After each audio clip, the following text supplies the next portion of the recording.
സ്നേഹമുള്ളവരെ, നമ്മൾ ഒരുമിച്ചുള്ള ഇന്നത്തെ തീർത്ഥയാത്ര നമ്മൾ പോകുന്നത് വിശുദ്ധ ജോസഫ് കുപ്പർത്തീനോയുടെ അടുത്തേക്കാണ്.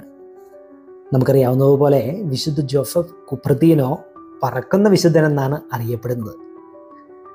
വിമാനയാത്രികരുടെയൊക്കെ മധ്യസ്ഥനും കൂടിയാണ് വിശുദ്ധ ജോസഫ് കുപ്പർത്തീനോ.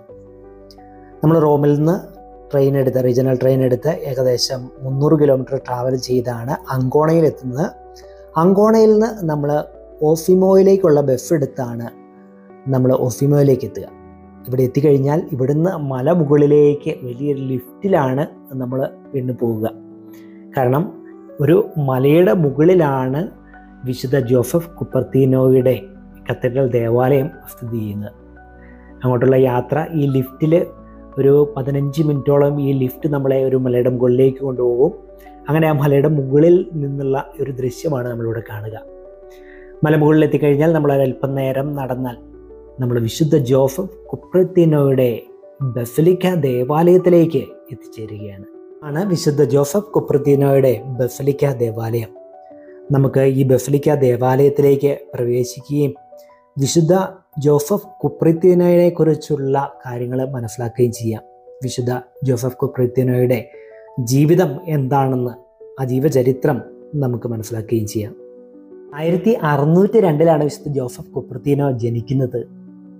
അപ്പൻ ഒരു ചെരുപ്പ് കുത്തിയായിരുന്നു. വളരെ ചെറുപ്പത്തിൽ തന്നെ ജോസഫ് കുപ്പർത്തീനോ വളരെ ചെറുപ്പമായിരിക്കുമ്പോൾ തന്നെ അപ്പൻ മരണമടയുകയും ചെയ്തു. അതുകൊണ്ട് അമ്മ ഫ്രാൻസിസ്കയാണ് ജോസഫ് കുപ്പർത്തീനയെ വളർത്തി വലുതാക്കിയത്. എന്നാൽ വളരെ പഠിക്കുവാനായിട്ട് ബുദ്ധിമുട്ടുള്ള, അതുപോലെ തന്നെ ബുദ്ധിശേഷി കുറവായ ഒരാളായിട്ടാണ് ജോസഫ് കുപ്പർത്തീനയെ സമൂഹം കണ്ടിരുന്നത്. 17ാമത്തെ വയസ്സിൽ ജോസഫ് കുപ്പർത്തീനയെ ഫ്രാൻസിസ്കയുടെ സഹോദരനായ ജോവാനി ആശ്രമ സുപ്പീരിയറായ ഫ്രാൻസിസ്കൻ ആശ്രമത്തിൽ കൊണ്ടുവന്ന് ആക്കിക്കൊണ്ട് പറഞ്ഞു, ഇവൻ ഒരു ഫ്രാൻസിസ്കൻ വൈദികനായി കാണാനായിട്ട് ആഗ്രഹിക്കുന്നു. എന്നാൽ ഫാദർ ജോവാനിയും സഹോദരന്മാരും ജോസഫ് കുപ്പർത്തീനോയെ സ്വീകരിച്ച് കുറച്ച് നാളുകൾക്കുള്ളിൽ മനസ്സിലായി ഇവനൊന്നും പഠിക്കാനായിട്ട് സാധിക്കാത്തൊരു വ്യക്തിയാണ്. അങ്ങനെ ജോസഫ് കുപ്പർത്തീനോ ആ സ്ഥലത്തെ ഫ്രാൻസിസ്കൻ ആശ്രമത്തിലെ കന്നുകാലികളെ നോക്കുന്ന ജോലി ചെയ്തു. അത് വളരെ മനോഹരമായിട്ട് അവൻ ചെയ്യുകയും ചെയ്തു. ഒരിക്കലും ബിഷപ്പ് സന്ദർശനത്തിനായിട്ട് വന്നപ്പോൾ കച്ചികൾക്കിടയിൽ 2 ആട്ടിൻ കുഞ്ഞുങ്ങളെയും കെട്ടിപ്പിടിച്ച് കിടക്കുന്ന ജോസഫ് കുപ്പർത്തീനയെ കാണുക. ഇതെന്താണെന്ന് ചോദിക്കുമ്പോഴാണ് ജോസഫ് കുപ്പർത്തീനോ പറയുക, ഈ ആട്ടിൻകുഞ്ഞുങ്ങളുടെ അമ്മ ഇന്നലെ പ്രസവിച്ചപ്പോൾ മരിച്ചുപോയി. ഈ കുഞ്ഞുങ്ങൾക്ക് ചൂട് നൽകാനായിട്ടാണ് ഈ കച്ചിക്കുള്ളിൽ ഇവരെ കെട്ടിപ്പിടിച്ച് കിടക്കുന്നതെന്ന്. അതായിരുന്നു ജോസഫ് കുപ്പർത്തീനോയുടെ മനോഭാവം. പ്രാർത്ഥനയായിരുന്നു ജോസഫ് കുപ്പർത്തീനോയുടെ മെയിനായിട്ടുള്ള സംഭവം. അവൻ്റെ പ്രായശ്ചിത്തവും എളിമയും അനുസരണവും ഒക്കെ തലവന്മാരുടെ ശ്രദ്ധയിൽപ്പെടുകയും അങ്ങനെ 25ാമത്തെ വയസ്സിൽ പൗരോഹിത്യം നൽകാനായിട്ട് തീരുമാനിക്കുകയും ചെയ്തു. വിശുദ്ധ ലൂക്കയുടെ സുവിശേഷം 15ാം അധ്യായമാണ് ഓറൽ പരീക്ഷയ്ക്ക് പറയുവാനായിട്ട് കിട്ടിയത്. അത് വളരെ മനോഹരമായിട്ട് ജോസഫ് കുപ്പർത്തീനോ അവതരിപ്പിക്കുകയും ചെയ്തു.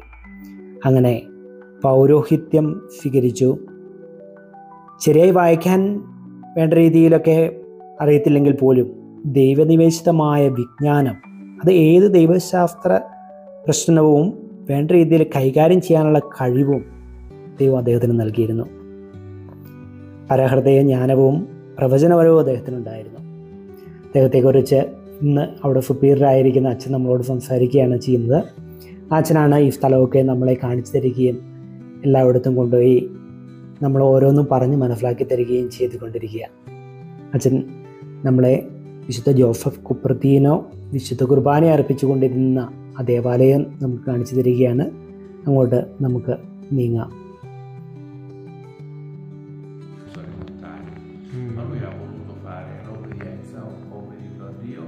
ഇത് വിശുദ്ധ ജോസഫ് കുപ്പർത്തീനോ വിശുദ്ധ ബലി അർപ്പിച്ചുകൊണ്ടിരുന്ന പേഴ്സണൽ കുർബാന മാത്രം ചെല്ലാനായിട്ട് അദ്ദേഹത്തെ അനുവദിച്ചുള്ളൂ. കാരണം പട്ടം കിട്ടിയ ആദ്യ നാളുകളിൽ തന്നെ അദ്ദേഹം വിശുദ്ധ കുർബാന അർപ്പിക്കുമ്പോൾ മുകളിലേക്ക് പൊങ്ങി പോവുകയാണ്. മേൽക്കൂരയൊക്കെ തകർത്താണ് മുകളിലേക്ക് പോകുന്നത്. അതുകൊണ്ട് അദ്ദേഹത്തെ പേഴ്സണൽ കുർബാന മാത്രം ചെല്ലാനായിട്ടാണ് സഭ അനുവദിച്ചുള്ളൂ. എന്നിരുന്നാലും അദ്ദേഹം പ്രാർത്ഥനയുടെ നിമിഷങ്ങളിൽ മുകളിലേക്ക് പറന്നുയരുമായിരുന്നു. അതുകൊണ്ട് എപ്പോഴും അദ്ദേഹത്തിന് സ്ഥലം മാറ്റവും കൊടുത്തിരുന്നു. ഈ കാണുന്ന ആശ്രമം അസിഫിയിലെ വിശുദ്ധ ഫ്രാൻസിസിൻ്റെ കബറിടത്തിനോട് ചേർന്നുള്ള ഫ്രാൻസിസ്കാൻ ആശ്രമമാണ്. ഇവിടെ ഈ ഒരു ചെറിയ റൂമിലാണ് വിശുദ്ധ കുപ്രത്തീനോയെ താമസിക്കുവാനായിട്ട് അനുവദിച്ചത്. ഈ ഒരു സെല്ലിൽ അദ്ദേഹം കിടന്നിരുന്ന അവിശുദ്ധമായ കട്ടില്, അതുപോലെ തന്നെ അദ്ദേഹം താമസിച്ച ആ റൂമാണ് നമ്മൾ കാണുന്നത്. ഇവിടെ ഈ ഒരു ചെറിയ 4 ചുവരുകൾക്കുള്ളിലാണ് അദ്ദേഹം ജീവിച്ചത്. ഇവിടെ ഇരുന്ന് പുസ്തകങ്ങൾ വായിക്കാനും പ്രാർത്ഥിക്കാനും ഒക്കെ ആയിട്ട് അദ്ദേഹം ചെലവഴിച്ചത്. ഇത്രയേ ഉണ്ടായിരുന്നുള്ളൂ. കാരണം പുറത്തേക്ക് ആൾക്കാരെ കാണാനോ ഒന്നും അനുവദിച്ചില്ല. അങ്ങനെയുള്ളൊരു ജീവിതമായിരുന്നു വിശുദ്ധ ജോസഫ് കുപ്രത്തീനോയുടെ. 4 ചുവരുകൾക്കുള്ളിൽ വിശുദ്ധിയോടെ ജീവിച്ച വിശുദ്ധ ജോസഫ് കുപ്രത്തീനോ. ആ ചുവരിന് ഇപ്പുറത്ത് ഇപ്പോൾ അതിലേക്ക് കടക്കാനായിട്ട് സാധിക്കുകയില്ല. നമ്മൾ ഇപ്പുറത്തേക്ക് വരുമ്പോൾ ഇതാണ് ജോസഫ് കുപ്രത്തീനോ ബലിയർപ്പിച്ചുകൊണ്ടിരുന്ന ഈ അസിഫിയിലെ വിശുദ്ധ ഫ്രാൻസിസിൻ ആശ്രമത്തിലെ ചെറിയൊരു ചാപ്പല്. ഇവിടെയും അദ്ദേഹം മുകളിലേക്ക് പൊങ്ങി മേൽക്കൂരയൊക്കെ ഇടിച്ച് മുകളിലേക്ക് പൊങ്ങിപ്പോവായിരുന്നു. ജോസഫ് കുപ്രത്തീനോയുടെ മാധ്യസ്ഥപേക്ഷ നമുക്കും പ്രത്യേകമായിട്ട് പ്രാർത്ഥിക്കാം.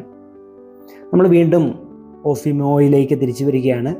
അവിടുത്തെ അണ്ടർഗ്രൗണ്ടിലുള്ള വിശുദ്ധ ജോസഫ് കുപ്രത്തീനോയുടെ പേരിലുള്ള ഒരു മ്യൂസിയമാണ് നമ്മളിവിടെ കാണുക.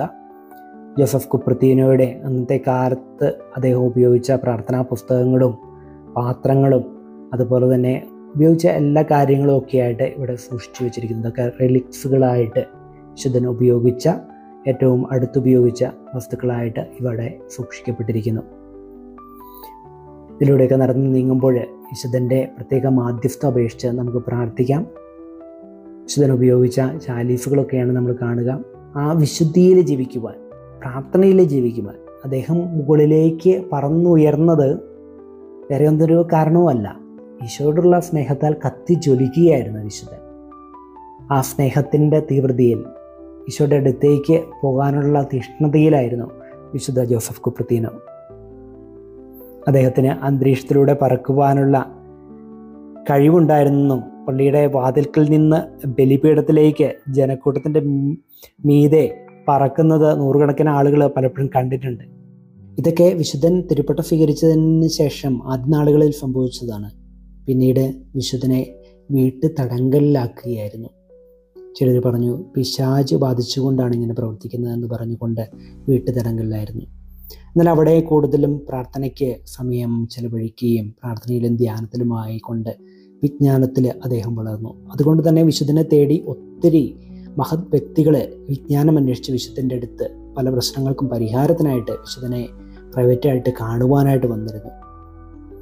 ഇതാ നമ്മൾ വിശുദ്ധനെ അടക്കിയിരിക്കുന്ന വിശുദ്ധൻ്റെ കബറിടത്തിലേക്ക് എത്തിയിരിക്കുകയാണ്. ഇവിടെ വിശുദ്ധൻ്റെ ഒരു രൂപം നമുക്ക് കാണാം.